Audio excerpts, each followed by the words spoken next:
Okay, so if you look at the Blackboard, I think I just posted, I have posted the first assignment. Um, so basically, you need to read the material in chapter 1 and start to actually practice the exercises. So this is actually the exercises on the Zybook is part of the homework assignments. So please actually, after you read any X section, just you know do the problem. And one type of exercise is the participation activities. So these are very basic. After you read the material, then it just actually review the material with you using the participation uh, activity. It's pretty cool. So basically, just you know, after you actually read the course materials, then you can actually practice. You know, um, give you some kind of idea how actually each of the topics actually works. So they use, sometimes they use animation, sometimes they give you the multiple choices problem, sometimes they ask a simple question and you just need to type the answers in there. So it's very good, you know. And also in some of the sections, uh, there are the challenge activities. This challenge activities are a little bit more complicated than the participation activities. That it requires you to use the knowledge to uh, apply to some of the problems they give you. Okay, so let's get back to business. So last time we just started the topic. We just mentioned that what is the operating system?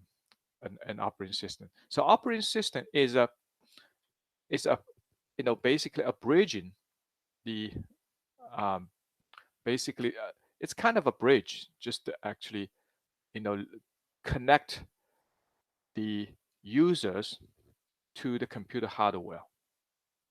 Okay, so in modern computer, unlike the very earlier computer system, like the computer system built in 1940s, that's it's a very huge monster.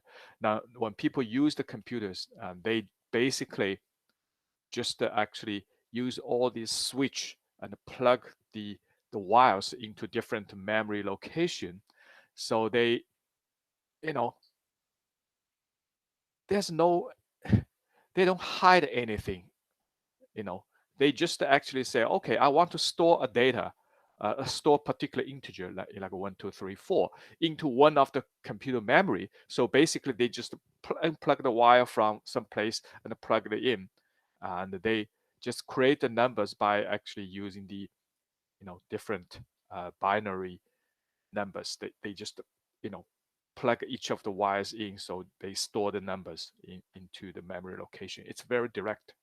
Okay. Now, in modern computer system doesn't don't do this computing directly. So they create some kind of abstraction. So they try to actually hide the details of the hardware from the users. So they create the operating system. Operating system is just like a middleman, between the users and the computer hardware. Now, this table is also in the Zybook. I just put the table from the Zybook from the and in here. So this gives you some kind of you know illustration with respect to the mismatch between hardware capabilities and the user needs. Okay. Now, for computer system, there are a couple of actual components, main components. One is the CPU, the central processing unit, or sometimes we just call it processors. You know, and then the main memory is the other major component in the computer system. And then we talk about the storage, like a computer hard drive, like you know, it's basically either magnetic disk, or in modern computer system, people use solid state drive. That's completely new technology.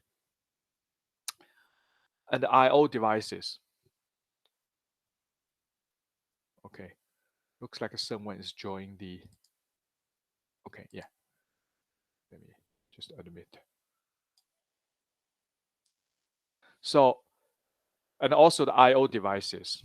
So, it's an import and output devices. These are the major components for the computer system.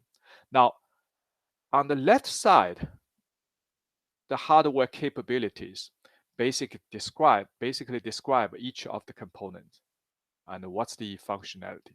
So the CPU basically, when people actually use the CPU to do the computing job,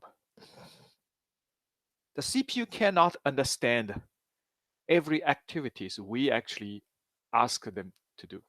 Okay, so CPU only accept the machine instructions.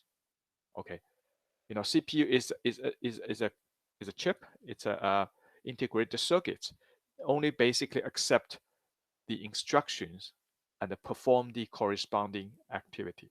Now the instructions, you can say from our perspective, we want the instructions to be very clear. Using we can create the instruction using English language. Okay, so for example, we're gonna say multiply. Please actually find that result for if the result of 2 times 3. Okay, so we hope like the instruction should be like this. So that's what we want. However, the CPU does not recognize that kind of instruction. So the CPU only recognize the sequence of binary pattern. Okay, CPU only recognize sequence of binary pattern. For example, so this is a CPU. So when you actually ask the CPU to do something, then you only actually you need to actually put some kind of patterns like a 0 1 1 1 0 1 0 1 0 0 1. Let me see what is it. Yeah, something like this. Now, if you actually import this pattern, the CPU then interpret each of the pattern and perform the operation accordingly. That's what the CPU do, because CPU basically built upon the transistors, a very small actually switch. So the switch basically only recognize either digital 0 and digital 1. So that's why we call it digital computers. Now that's what the CPU understand. But if we give the CPU some kind of command like please calculate the 2 times 3, what's the result for that? CPU does not recognize this. So that's why we need some kind of a middleman, and that middleman is the compiler. That's one of the middlemen. So the compiler basically compile this high level, description of the problem into the computer instructions. And also the operating system also does that kind of work. When people actually try to use the computer, they don't want to send these binary sequence to the computer system. Not only because it's so complicated, also it's easy to make mistake. Because if you send a CPU a sequence of binary pattern, bit pattern, then if you actually accidentally make a mistake and accidentally put the 0, in place of 0, you actually accidentally put 1, then the CPU going to interpret this sequence completely different way. So that's really bad. So the operating system going to act like a bridging.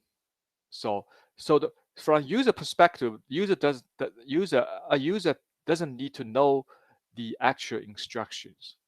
Okay, so the user only need to think about what kind of operation I want to do. The user thinks in terms of arrays, lists, and the other high-level data structure. So I want you to create a matrix, and then what the matrix is going to look like from the CPU perspective, I don't care. Okay. and also the main memory. So the main memory, the physical memory, is a linear sequence of its addressable bytes or words that hold the programs and data. So again, it store the data like a binary data. It's just like a 0, 1, 1, 0, 1, 1, 0, 0, 1. Okay.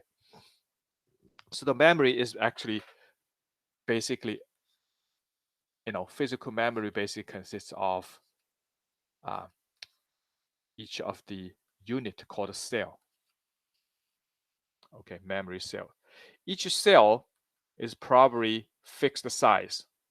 Typically, each cell is actually consists of 8 bits. So that means 8 binary digitals. 0, 1, 1, 1, 0, 1, 1, 1. That's 8 binary digitals. Or in this case, we call it byte. 1 byte is 8 bits. So now the memory is basically a sequence of cells. Now each cell can store 8 bits or 1 byte. Now, depending on how big the file going to be, so all your actually, computer file, like your Microsoft Word document or your Excel spreadsheet, they eventually going to actually stored as a sequence of binary numbers, and then depending on how much actually bytes, this file going to be used, then it's going to be stored in each of the cells. Now, how can we, convert a Microsoft Word or Excel spreadsheet or your text message into a binary sequence? That's another story. That's also called encoding. So, for example, if for your English language, you can actually encode each of the character into a binary bits. One of the technique people use, it's an older technique, it's called ASCII code. Okay. Okay, ASCII code, ASCII. So the ASCII code basically encode each of the English character or symbols into binary bits. And initially, each ASCII code can store actually as 7 bits code, but eventually they extended to 8 bits. Okay, because 7 bits is actually kind of a strange number, so it's very difficult to manage. So the computer doesn't like the odd number. The computer like even number. In particular, computer like the numbers like 2 to the power, so like 1, 2, 4, 8, 16, 32. So because computer use binary numbers, so it's always use the numbers numeric system with a base 2.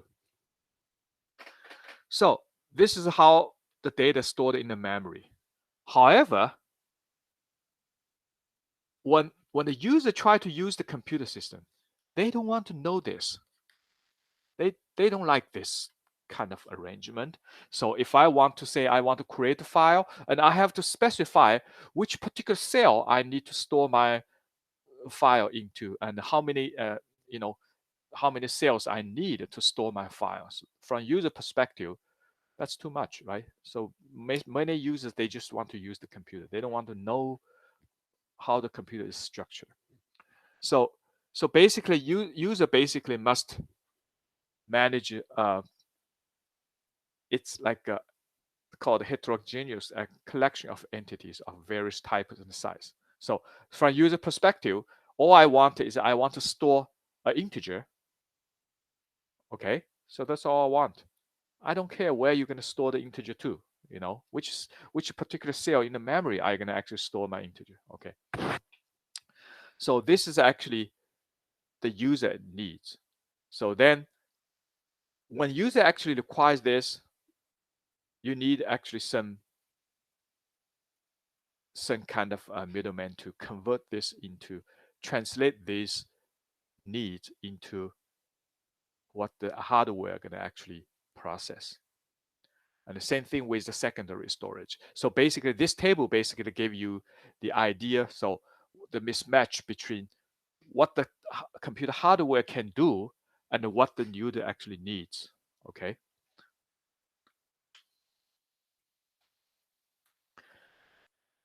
That's one of the major tasks for the operating system. Now, the other major tasks for operating system is people can use the operating system as something called extended machine. Okay. Now, they can use the operating system as extended machine through two kind of techniques. One is called abstraction.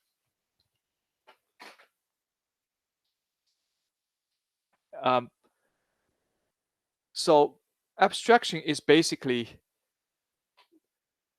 is the act of try to removing some kind of the details of the operation, and they just try to hide the details of the operation and to give you some kind of more general and less complex uh, action. So basically, for example, if you so the abstraction is actually is kind of a technique people use to resolve these mismatch. Okay, so for example, if I um, wants to store a file or maybe copy a computer file from my computer disk into the computer memory. So that's what people normally do when they open the computer system. They double click a Microsoft Word document, open the Word document. I start to type some kind of my homework assignments into the Microsoft Word, and then I save the document into my computer system. Now, for this very simple operations, so you're gonna say, okay, I create a Microsoft document, so I double click Microsoft Word. So when I actually perform this operation, I actually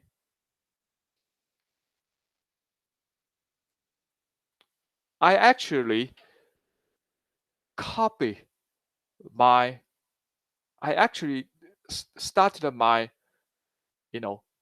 Microsoft Word program by copy the the files from my hard disk into my computer memory.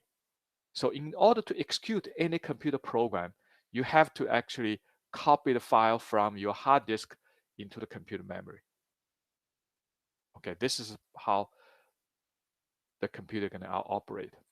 So for example, if you have a desktop or laptop, if you purchase a computer game, okay, so then you can install the computer game on your computer laptop or desktop. So when you install it, you basically copy the computer program into your hard disk. Okay, now if you want to execute this, if you want to play the computer game, then you need to double click the icon that represent the game, and then you need to start the game. So then when you double click these icons, try to start the computer game, you actually copy the the program stored in the computer hard disk into the computer memory. Okay, computer memory is you know is the storage that is very close to the computer CPU.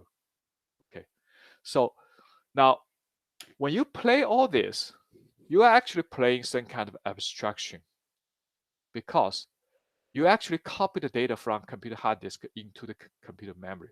But when you perform this action, you don't feel like this. All you see is a computer actually graphical interface. So you actually double click the icon, the avatar of this represent the computer game, and then the game actually started, and you can actually see the screen, and you can start to play the game.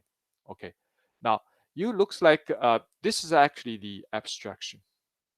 Okay, because the computer operating system hide the details of the process of starting this computer game, and they only gave you the nice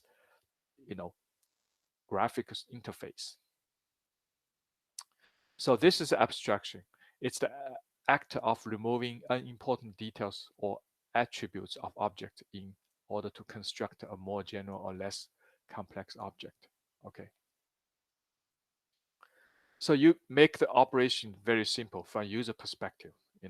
So for example, another example is when you try to copy a computer file. When you copy a file, so you basically use the mouse and right click this object, and you click copy, and you point your mouse to another window explorer and click paste, right? You use copy paste. It's a very simple operation. However, when you play this, you actually never seen what happened behind the scene, because the computer operating system translates your activity into a sequence of operation. So they're going to actually first read the data from one of the location in the computer hard disk, and then copy each of the blocks from this hard disk location into the computer memory, and then and create another actually blocks in the computer hard disk, and then copy the data you just copied from this hard disk into another block of the computer disk. So you basically going through these processes, but you don't see that. You only see the mouse operation. You use the mouse, right click, click copy, and right click, click paste. That finished the operation. That's called abstraction. Okay. Now the other tool technique actually we normally use is called virtualization. So virtualization is the act of creating a kind of illusion, okay, a kind of illusion of having one or more objects with more desirable characteristics than real object. Now, it's a little bit complicated, this question, but let me actually explain this. The abstraction, the virtualization is actually a very useful concept that we use in modern computer technology. Okay, actually, we already use the virtualization in our application. One of the virtualization is the virtual machine. That's why it's called virtualization. Now, typically, when you operate the computer system, here's the computer hardware. Okay, so you install the operating system on top of the computer hardware. Okay, so then here's the user. That's you and me. So when a user try to play some kind of computer game, so then you have another layer that's called application. Okay, so now you may have your computer game, Microsoft Office, and various different application. Now when you actually play this application, you user normally see a nice user interface. Okay, many of these interfaces are like a graphical user interface, right? So it's very nice, and you can show the Microsoft Word window so you can type the characters. And then every activity you perform is going to actually go through the operating system, and then operating system has some kind of interface with the computer hardware. Normally we call this layer a driver, okay, or the interface that the hardware going to perform. So for example, if I want to click one of the button to print my document, so when I click this, you're going to go through the operating system. The operating system is going to communicate with the driver of the printer and print this document. So you go through this operating system layer, and then you actually perform the job. The user never actually directly commanded the printer. User basically use the interface provided by the application. The application maker make something called a system call. It's just like a function call. So please actually print this document. So then the operating system can eventually find which print and print it. And so this is actually how the layered structure works. Now, because the computer hardware becomes more and more powerful, so you have like a one CPU, and the CPU is so powerful. So people start to actually create a kind of seem like a multitasking or multi-programming environment. So that means people can actually, because the CPU is so powerful, it doesn't make any sense for people just to say, I can actually run this computer program on this CPU. And now, so when I run this program, I cannot do anything else. Okay, that's what the earlier PC actually does. So once you start a computer program, now the whole PC actually is used, all the resources are used to support that program. But because the modern computer system, the CPU becomes so powerful, so people find out, if I actually run this computer program, I don't need the whole resource for the CPU. I only need a fraction of the CPU power to do this job. Or sometimes when I actually run this particular program and I use the CPU to do the computing job, and sometimes I'm not going to use the CPU. I'm probably going to ask, to use some other resources. For example, I want to use the printer. So in that case, I don't need the CPU. So in that case, the CPU, if you actually only run one program, it's very, very inefficient. So that's why people start to support something called multi-programming.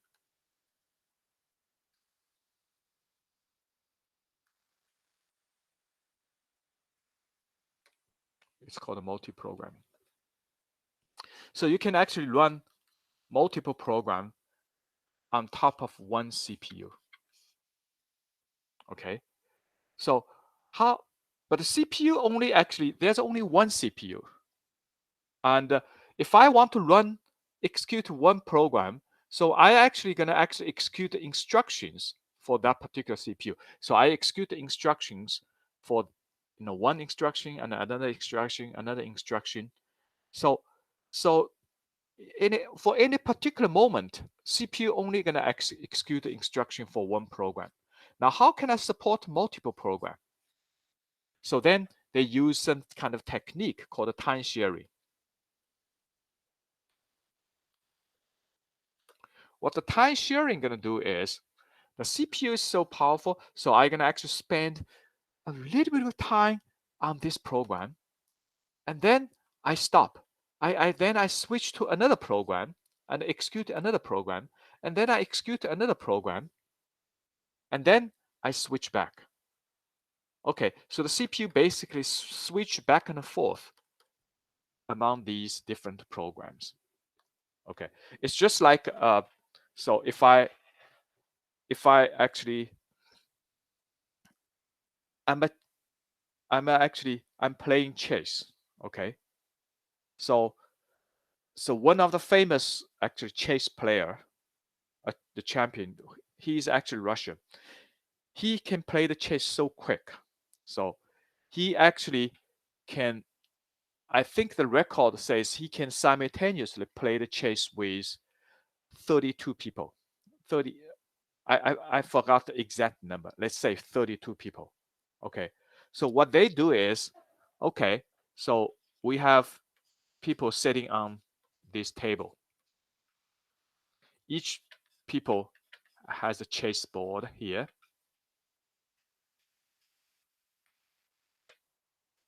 Okay. Now, typically, I can play the chess with one person. So I sitting here, and I play the chess with that guy. Okay. Now, since he's a very good player, so when every time he can actually play the chess with this guy, and every time when people spend like a minute to think about what's the next step. Now this player, the champion, he doesn't need to spend that much time. He just say, okay, when he look at the current situation, he just actually say, oh, that's the next step. He just play the chess like within a second. So, and then the other guy gonna spend 1 minute to think about what's the next step to deal with that.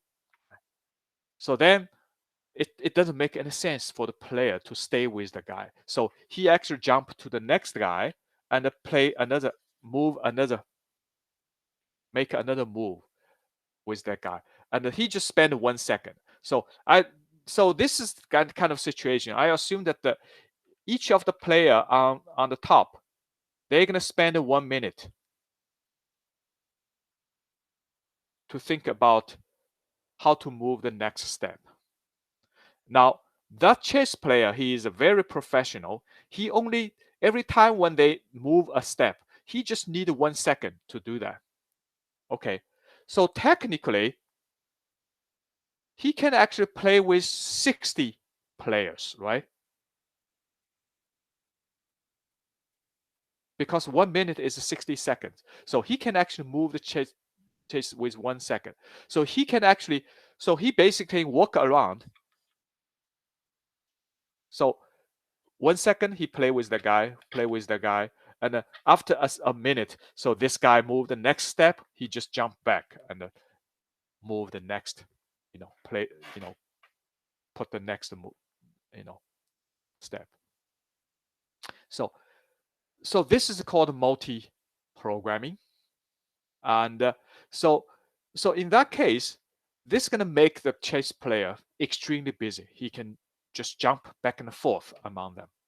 Okay, so he can actually, he's very efficient. He can actually simultaneously play with 60 player. Any questions on this?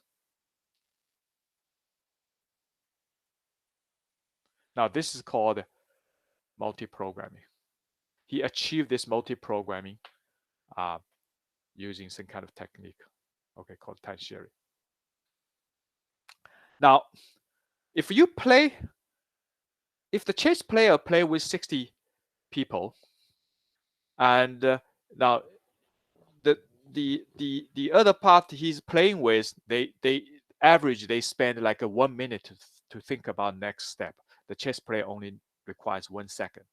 Okay, so when we actually watch the, the game, we actually see the player actually walk around, jump from one guy to the next, jump from one guy to the next. He's very busy, walk around, okay, to play with these 60 people. Now, just imagine. So for the computer system, it's not like this. Now, just imagine that so you can still see that the guy is jumping among them. Now, think about this. Suppose that he can actually play each of the game not in a second, in just 1 millisecond. Okay, 1 microsecond, for example. Okay, so then he can jump back and forth. Okay, or 1 millisecond or 1 nanosecond. So think about it. So then you're not going to be able to see the player just move back and forth, because he moves so quick among these people. So you normally don't see the guys moving.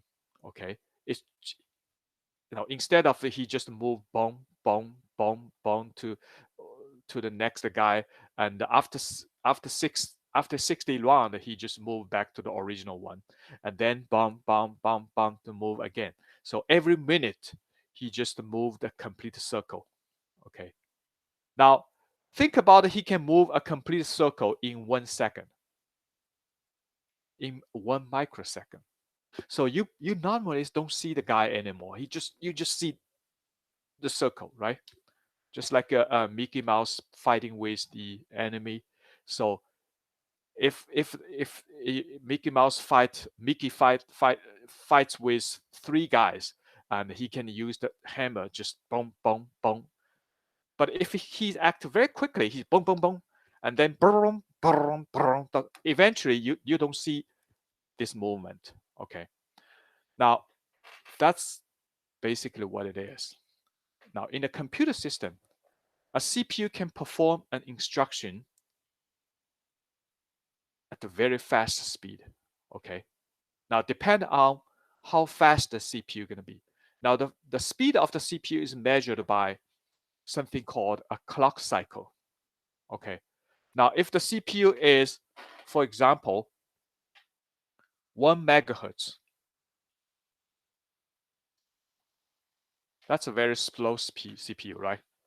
A modern CPU may, when we talk about a modern CPU, we are talking about 1 gigahertz, or 2 gigahertz, or 3 gigahertz, or 4 gigahertz, right? We're talking about a gigahertz. Now, what does 1 megahertz mean? Can everybody tell me what does megahertz means 1 million cycles in 1 second. 1 million cycle?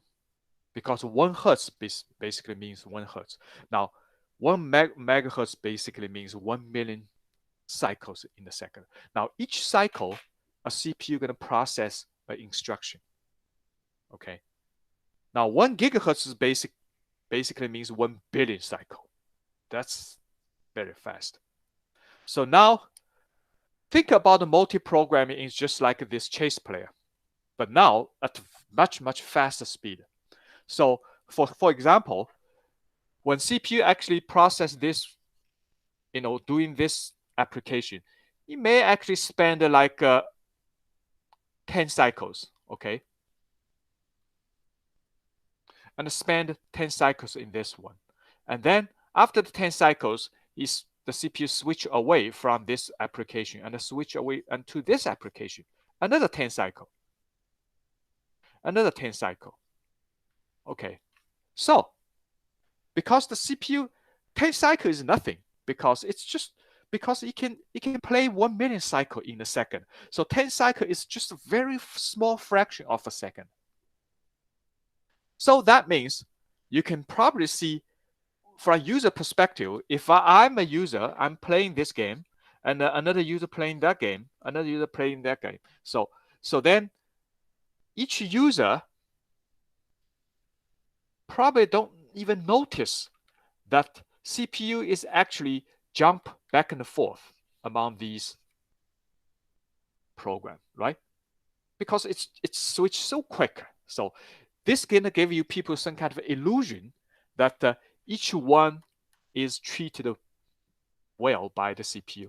So this application just feel like, oh, I can play the game without any problem. So I can play the game continuously. I don't feel like the CPU actually play with me for like 1 second and then another 2 seconds I have to wait. I just feel like I never wait. I continuously play the game. Why? Because the CPU is so quick. After 10 cycle, he played another 10 cycle, another 10 cycle, and quickly within the second, he just jump back to this application and play another 10 cycle, another 10 cycle. So CPU probably jump among this program back and forth hundreds of thousands times in a second. So each actually application just feel like I'm treated well by the CPU. So that's basically the idea of multi-programming, and they, so in that case, now you can even create an application. Okay, this application is used to simulate an operating system. Okay, because the CPU actually, treat this another actually operating system just like a one program, one application. So you can play with this particular application. You can play with, for example, this operating system is Windows 10, but I can install another application, install actually like Android. Okay, application, Android operating system, as a small application here. So when people actually start this application, you feel like I'm actually running an Android on top of Microsoft Windows 10. Now that's called virtual operating system. Okay, so this is actually mostly modern computer is doing. Now even because the CPU at the bottom is actually working with multiple program, so CPU only provide actually a fraction of its power to each of the program. But because it's so powerful, even a fraction of this power is powerful enough to handle each of the application. So for example, I have a 4 program, each requires only 1/4 of the CPU power, right? That's the ideal case.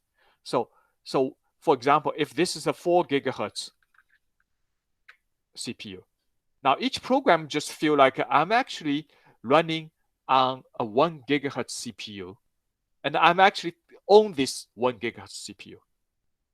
So that's basically the illusion I have. Okay. So that's called the operating system as an extended machine. They use 2 actually technique. One is abstraction, the other is virtualization. Okay.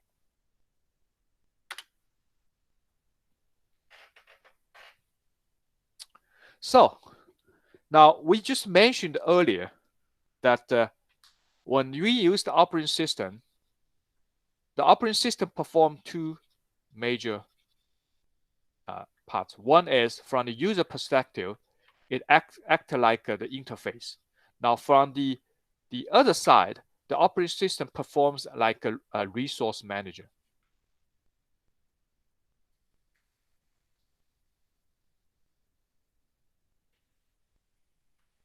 Resource management. Okay. So operating system organize these CPU, memory.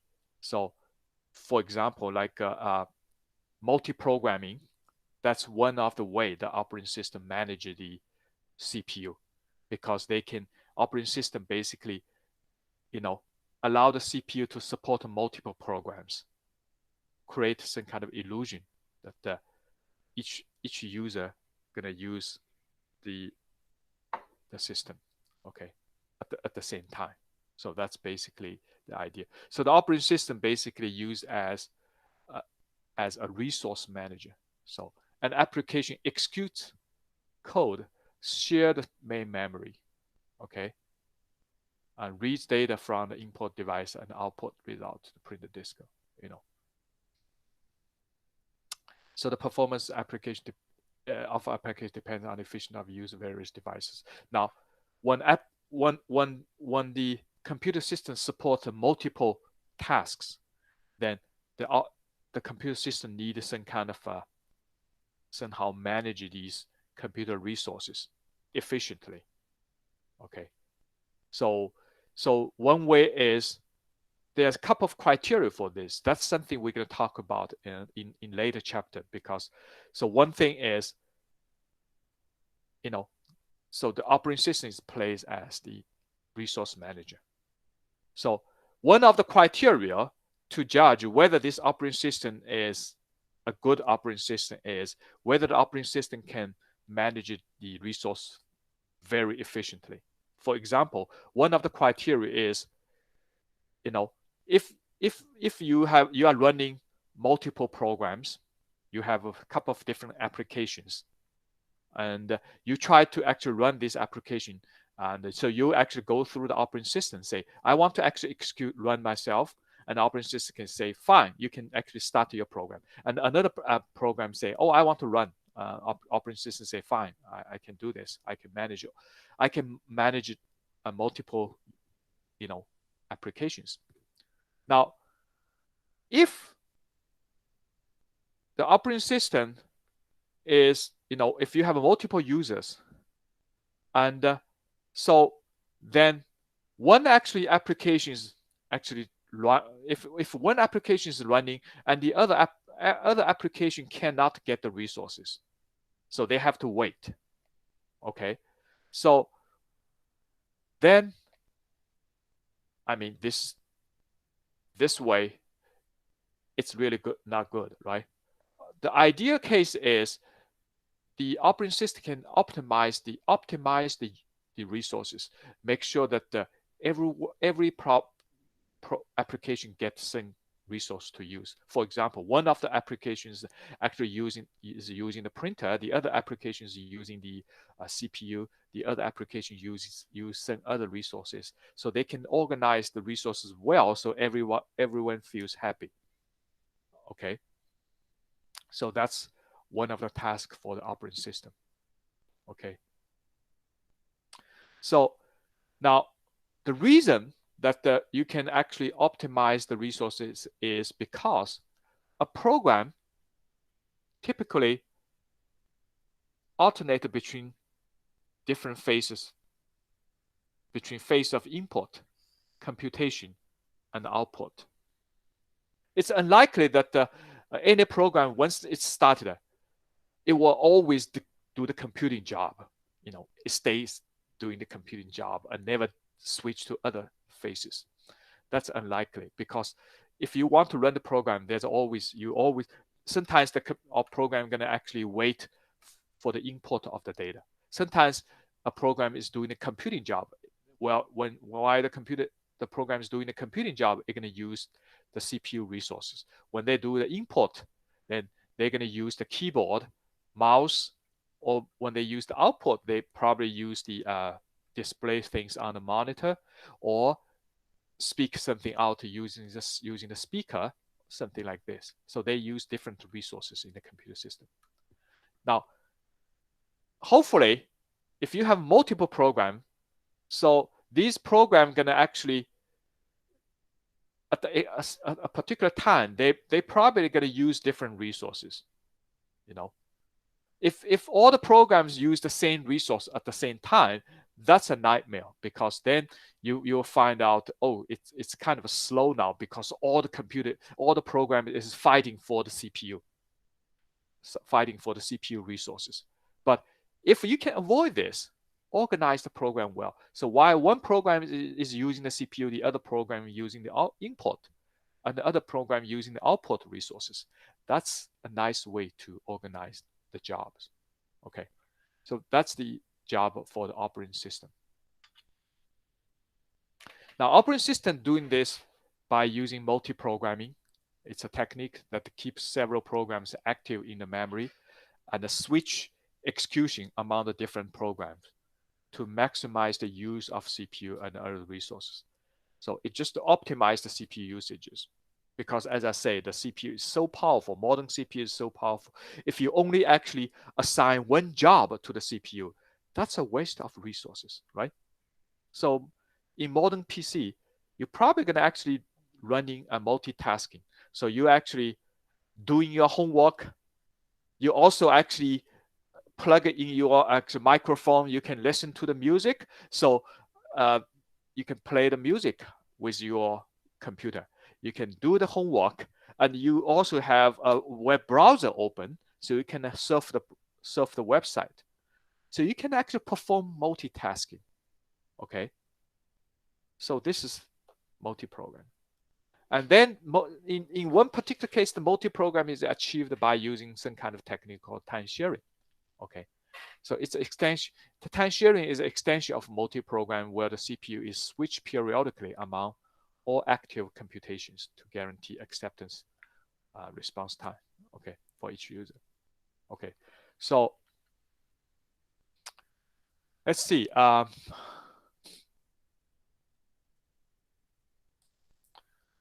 If I switch this back to the Zybook, so if you actually can play the participation activity, you can probably see these kind of ammunition, right? So this gives you some kind of illustration. What is the abstraction and the virtualization? Okay, I'm not sure. Have you played this one yet? It's kind of interesting. So you can play with this.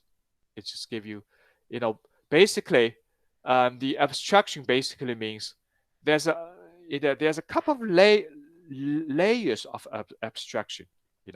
from user perspective, if I'm a user, if I copy a file from F1 to F2, so I just copy the file, this is my file, I just copy to another, give it another file name, I copy to it. So all I need to know is, can you provide me with a very simple operation? Okay. Yes, in Microsoft Windows and Windows operating system, or most of the GUI-based like Android, so you can basically, use your mouse or use your finger in the touch screen. So you can basically click one of the file and select the copy, and you can paste it to another place. Okay, that's an abstraction. Now, when you play this activity behind the scene, it actually consists of a sequence of operation. So for example, the copy file 1 to file 2 consists of a couple of processes. Create the file 2, open the file 1 for reading, repeat for all blocks I, so of F1. That's a little bit technique. So repeat the block I. So because each file going to be stored in the computer hard disk, and they stored in each of the block. A block is just like a one addressable unit. So a big file. So if you actually store the file like 100 megabyte file, they may actually take a lot of blocks in the computer hard disk. Okay, so you're going to read for all blocks I of F1, I from 0, 1, 2, 3, 4. I don't know how many blocks you can actually, and read block I into the memory buffer. So when you copy the file, you basically copy the file one block after another, one block after another. So when you do this, you're going to copy one block to the memory buffer, to the memory, and then copy this block from memory to another file, F2. Okay, so you basically going to actually do this. So allocate a new block J for file 2 and write a memory buffer to the block J. So that's basically the process. Okay, so that's a one layer of abstraction. But you think this is complicated enough, just wait. Because simply reading block I into memory buffer, that gonna actually requires another abstraction. So this simple instruction operation, this simple operation consists of that many steps. Okay, so that's another layer of abstraction. And then this particular one transfer the data to memory starting at the AM. That requires to, copy the data into the memory AM. And then in order to make the copy, this operation very generic, so they actually create something called virtual memory. So make the AM a very generic one. So then there's another layer of mapping from AM to the actual physical block. So this is a virtual physical block. So there's so many different layers of abstraction. So yeah, try to play this animation. And once you actually complete the playing the animation, and you will basically get the credit for this. This is one of the participation activity. Okay, so when you play all this, it basically illustrates this activity. So you can actually better understand how the computer actually abstraction, operating system abstraction actually works.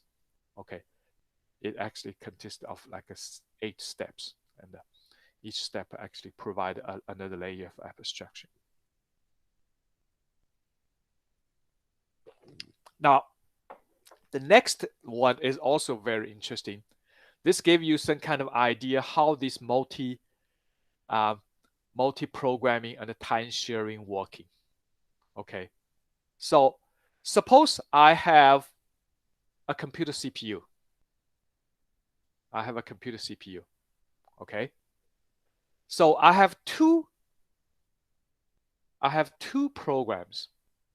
One actually used the blue color, the other one used the, I don't know what is this color. Is it orange or purple? More like I just call it can. okay, can. Yeah. Okay. So one is a program called A, the other one is B. Okay. Now, if we actually in the old technology, in the old computer system, there's no actually multitasking. Okay. So then if I have two programs running on the same computer system, now I have to use some kind of, I have organized this two program in something called a batch. Okay. So okay, you have two program one, program two. So let's say who is first. Okay. Now program A say I'm first. So then the CPU start to execute the instruction for program A. Okay. So then this is actually the time. Okay. This is the time. The timeline.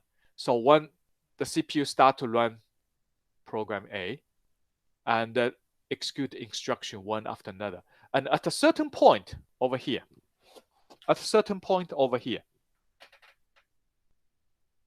okay, then the program say, okay, I want to use the I/O, the input and output device. The I/O could be a printer. So I want to print something out, or I want to display something out. Now, at that time, when the program requests for the input-output devices, then the CPU going to be idle because it's now the job actually is switched to the I/O device. The I/O could be memory access or disk access. It's just some other devices working. Now during that time, now the CPU is actually idle because CPU is not going to execute any instructions because now the I/O is working. Now when I/O finishes its job and return the data back, now the CPU can continue to run this program. Okay, and then another I/O. Now then finish the job, finish the program A. And then the CPU say, okay, I'm done with program A, now program B, it's your turn. So CPU start to run the program B. And again, program B is running and doing something else, okay? And then switch back to the CPU. So this is kind of like a batch of, so, it's a very efficient because when CPU A is using, when program A is use the CPU, now both of the input output device, IO device 1 and IO device 2 are idle. So they have nothing else to do. Now when when program A is using the IO 1, CPU is idle. CPU has nothing to do. It's just waste of the CPU time, right? And then when you back to CPU, and then the I/O is wasting time. Okay, so it's very inefficient. So when you do the multi-program, things are slightly different. Okay. So now, when the operating system going to be able to support multi-programming, the operating system say, okay, who is the first? Now program A says, okay, I'm the first.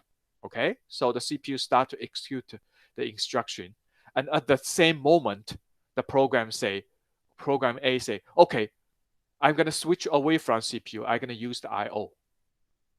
Okay, now while the program A start to use the I/O, the operating system going to say, well, CPU is idle now, so then the operating system can talk to program B, say, okay, the CPU is available now, so I can actually execute you.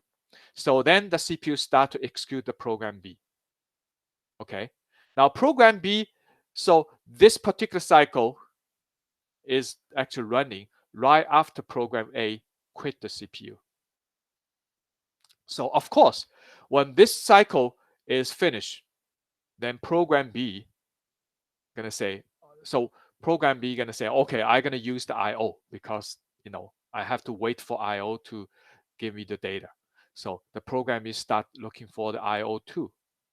Now IO1 at that time, program A is almost finished the IO1, right? So once the program A finished the IO1, then it will switch back and start to use the CPU again. Okay.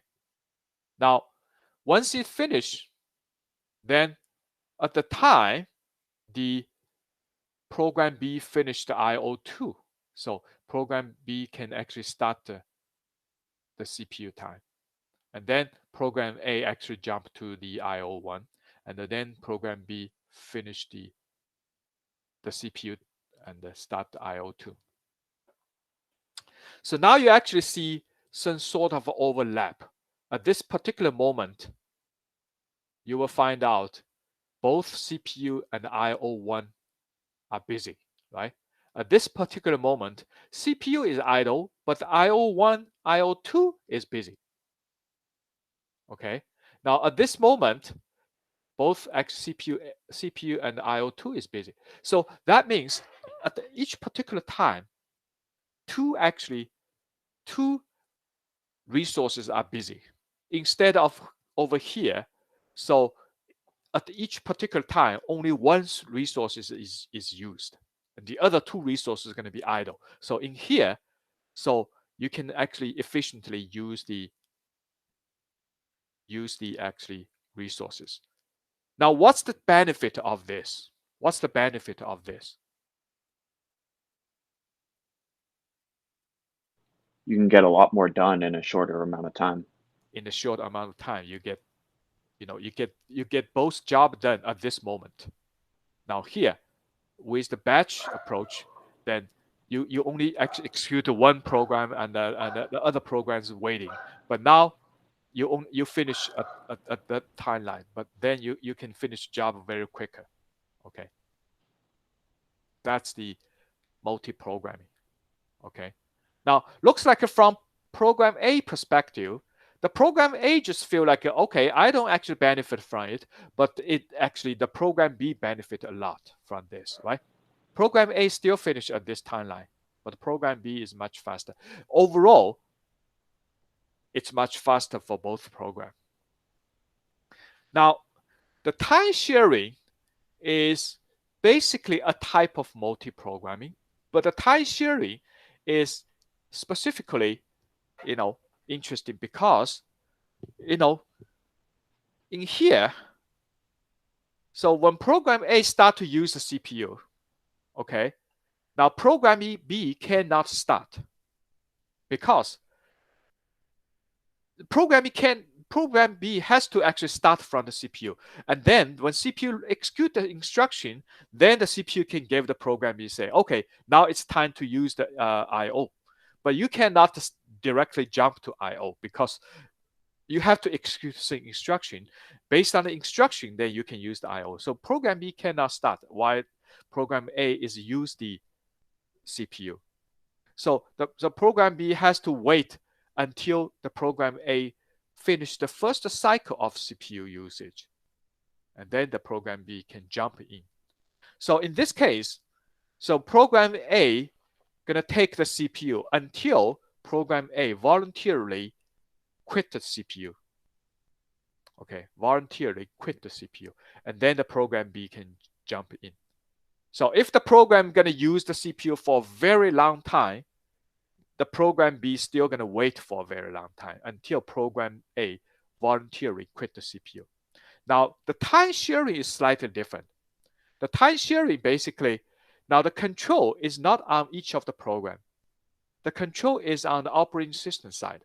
The operating system going to say, okay, for the multitasking, I only allow each program to use a very small fraction of the CPU.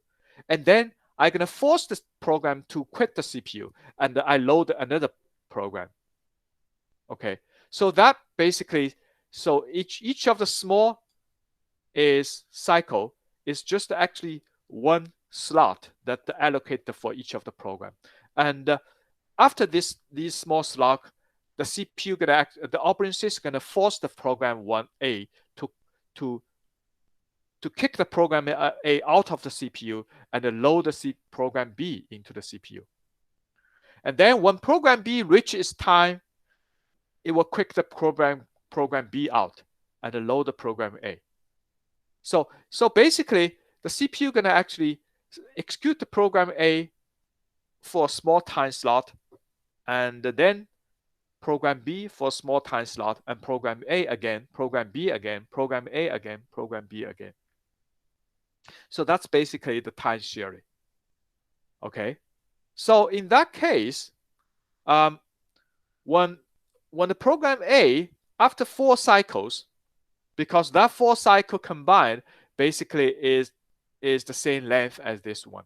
So after 4 cycles, the program A finished the one, and start to use the resources, the input output device, and then the program B start to actually use the CPU. Okay, and then program B, when the CPU finished the program B cycle, and the program A is not available. So program A say, I'm not going to use the CPU at this moment. I'm actually busy with my I/O. So then the CPU going to be idle. Okay. And then until the program A complete the job, and then program A going to use the CPU cycle. And after program A finished the CPU cycle, and then program B is not available. Okay.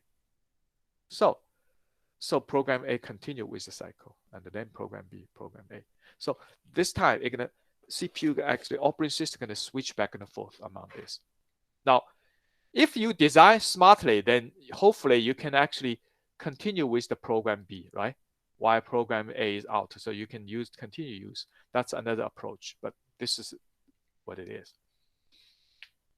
So that's basically the idea of multi-programming. So multi-programming is basically provide an efficient way of using the computer resources. Okay. Now time sharing is a special type of multi-programming. Okay. So now the next one is going to be the challenging activities. I hope that you're going to spend time and you're going to work on this. So please actually look the Zybook and work on each of the participation activity and also challenge activity. So these participating activity as challenge activity going to be part of the assignments for your course. So eventually your work on this will be graded. So please make sure of this. Okay, let me actually now switch back to the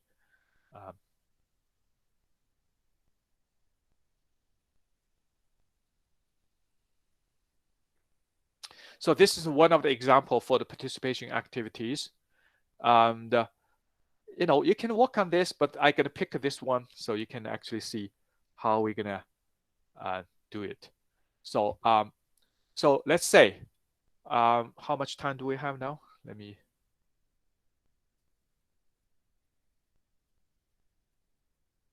Okay, so we only have 4 minutes. So let me actually start the program, start this activity, and then we can actually discuss this problem in the next class. So let's say I have a process 1, P1 and a P2. P1 and P2 are 2 processes, or you can say 2 programs.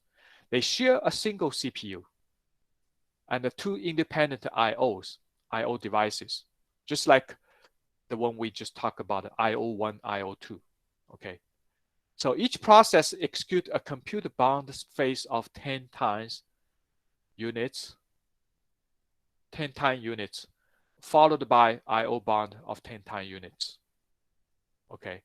So let's actually check about this. Without multi-programming, the total executing time of both processes is, please actually work on this and figure out how many time units you're going to spend. And with multi-programming, the total execution time of both programs should be this many time units. Okay. If I use the time sharing, how many time units? So I'm pretty sure that the second one, I'm going to use a fewer time units than without multi-programming, because without multi-program, it's completely waste of the resources because only one resource is going to be up and running. But with multi-programming, you may actually have some kind of overlap. While one of the programs is using the CPU, the other program is probably using the I/O. So they're going to save some time units. Okay. Now, time sharing is another one. Okay.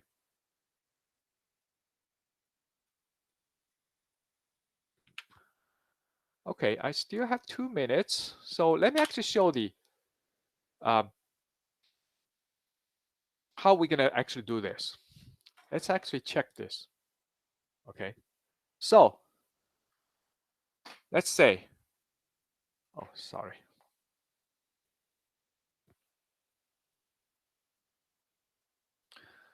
So each process executes a computer bound phase of 10 time unit. So let's say I start with, for problem 1, okay, in first part without multitasking, multi-programming. So process 1, okay, so you're gonna actually, so let's say here's a CPU and a CSIO 1, IO2. We're gonna actually, so the process 1 gonna use 10 time units and then switch to IO with 10 time unit, right? IO1. So, okay, so time's up. I'm gonna stop right now. So please actually spend the time and look at this problem, and we're gonna come back and start to work on this. I'm going to post this PowerPoint on the Blackboard so you can actually take a look.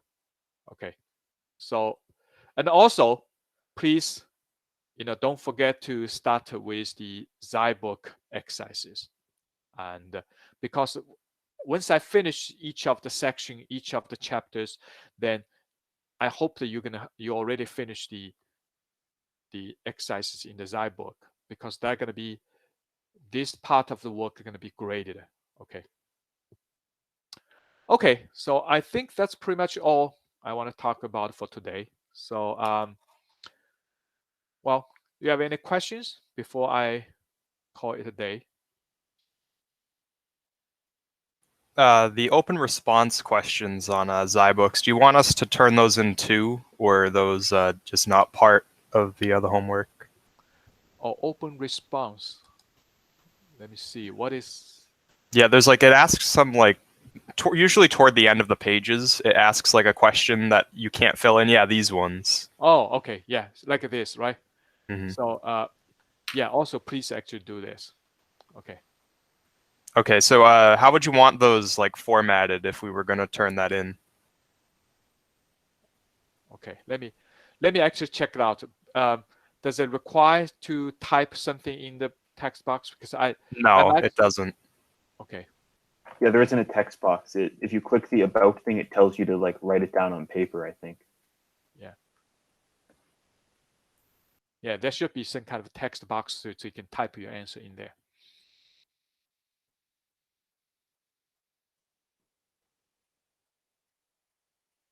Okay. Any other questions?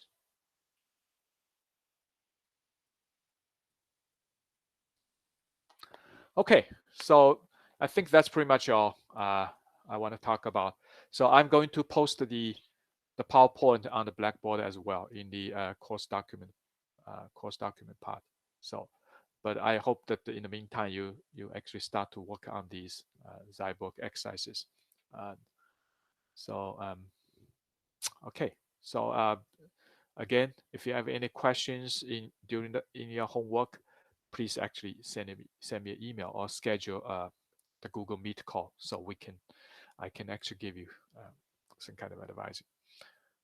Also, you can just jump in my office hour, so which is on Monday and Friday, so at 12:30.